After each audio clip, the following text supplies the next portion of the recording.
Assalamualaikum warahmatullahi wabarakatuh. Kenalkan, nama saya Ahmad Suryawardana, NPM 010, Prodi Informatika Angkatan 2024. Perkenalkan, nama saya Muhammad Ainul Ghufur, NPM 058, Prodi Teknik Informatika Angkatan 2024. Perkenalkan, nama saya Muhammad Solihin Yaham, NPM 049, Prodi Informatika Angkatan 2024. Yang pertama adalah memasukkan atau melepas kabel yang dihubungkan ke arus listrik. Selanjutnya, melepaskan konektor kabel keyboard, mouse, dan monitor pada casing CPU. Yang ketiga, membuka casing CPU. Selanjutnya, melepaskan kabel konektor dari switch. Yang kelima, melepaskan konektor power supply Selanjutnya, melepaskan konektor pada kabel power supply dan pada drive dan pada motherboard. Selanjutnya, melepaskan konektor IDE pada drive pada motherboard. Selanjutnya yaitu melepaskan drive seperti hard disk dan CD-ROM. Terus yaitu juga melepaskan RAM. Nomor 9 adalah melepaskan motherboard seperti gambar di contoh itu. Yang ke-10 itu melepaskan heatsink yang ada di gambar juga. Dan nomor 11 yaitu terakhir melepaskan power supply. Sudah. Untuk perakitan nomor 1 yaitu memasang power supply seperti gambar tersebut. Kedua, memasang heatsink pada motherboard. Selanjutnya, memasang kabel konektor dari switch di panel depan casing dan LED seperti gambar berikut. Selanjutnya, memasang motherboard pada casing seperti gambar tersebut. Selanjutnya, memasang RAM seperti gambar berikut.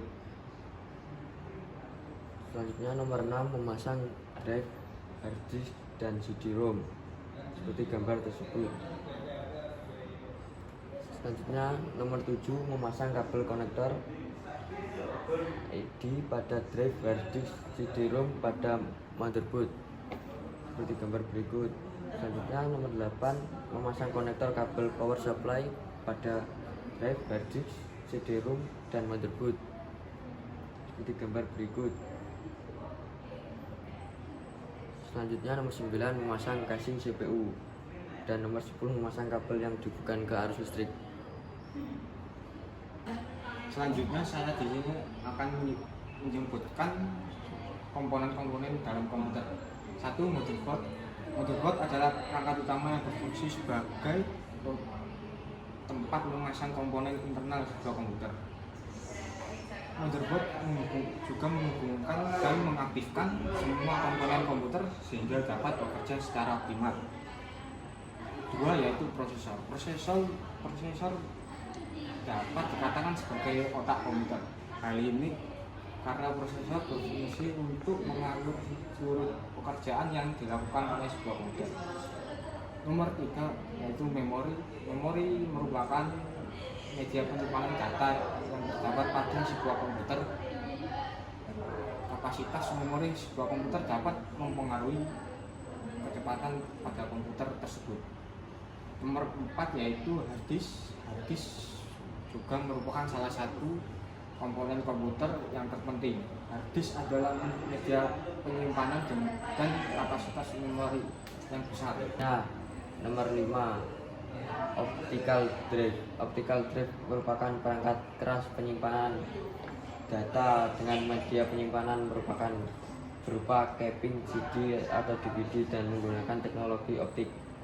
Teknologi optik yang digunakan pada media ini adalah laser, digunakan untuk menulis dan mengambil data. Selanjutnya, nomor 6 yaitu VGA card. VGA card adalah salah satu kartu yang terpasang pada slot ekspansi. Kartu ini berfungsi untuk menampilkan data ke layar atau monitor. Oleh karena itu, VGA adalah salah satu komponen komputer yang terpenting. Selanjutnya nomor 7, sound card. Sound card merupakan komponen komputer yang berfungsi untuk merekam dan mengeluarkan suara.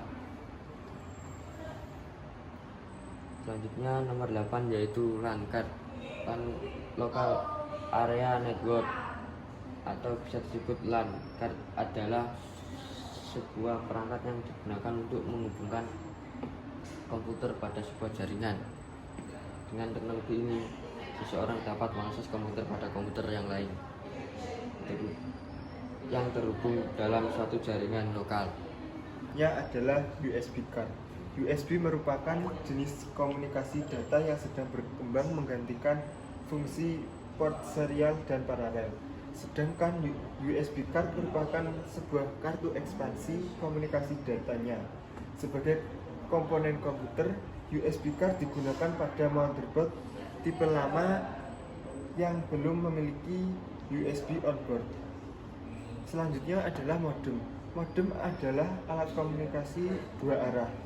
Perangkat komunikasi jarak jauh dua arah umumnya menggunakan modem.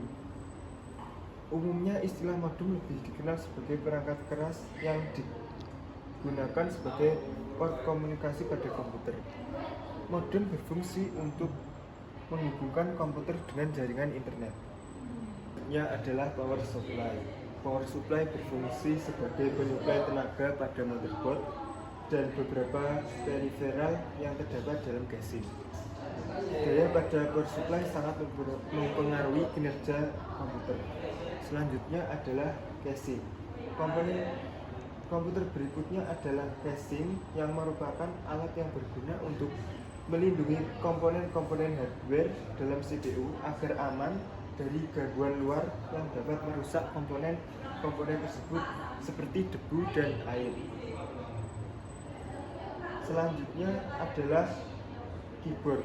Keyboard adalah hardware yang digunakan untuk mengetik atau memasukkan huruf, angka, atau simbol tertentu ke software atau sistem operasi yang dijalankan oleh komputer.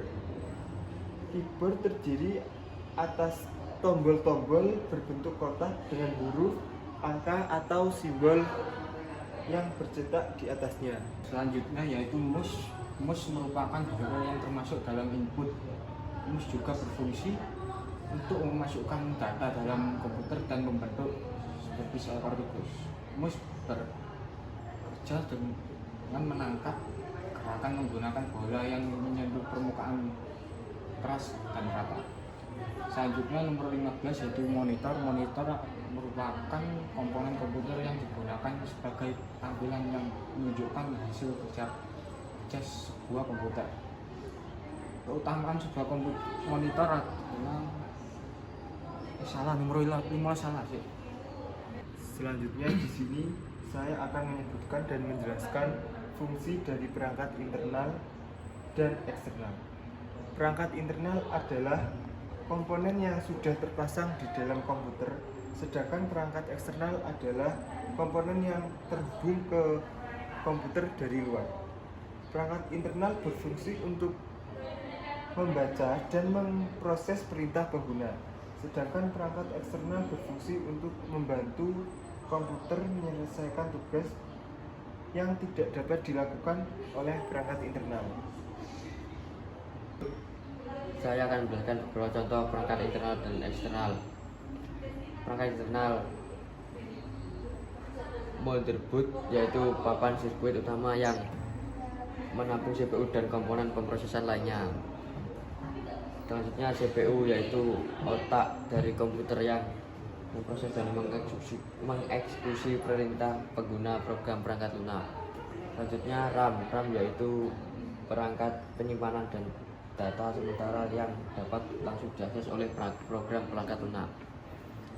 Selanjutnya hard drive yaitu perangkat penyimpanan dan permanen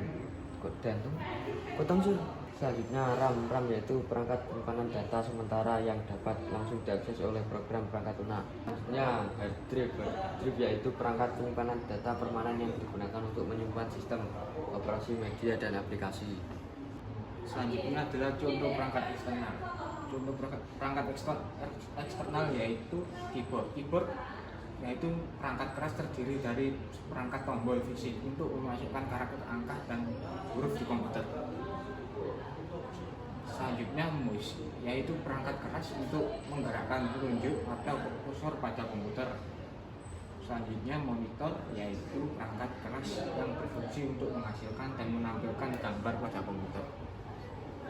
Selanjutnya printer, yaitu perangkat keras yang berfungsi untuk mencetak secara fisik data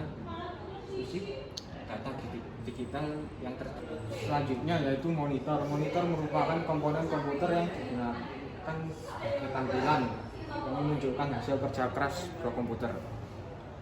Ketajaman sebuah monitor dapat diukur dari tingkat resolusinya. Semakin besar resolusi sebuah monitor, maka semakin bagus kualitas gambar yang ditampilkan pada monitor.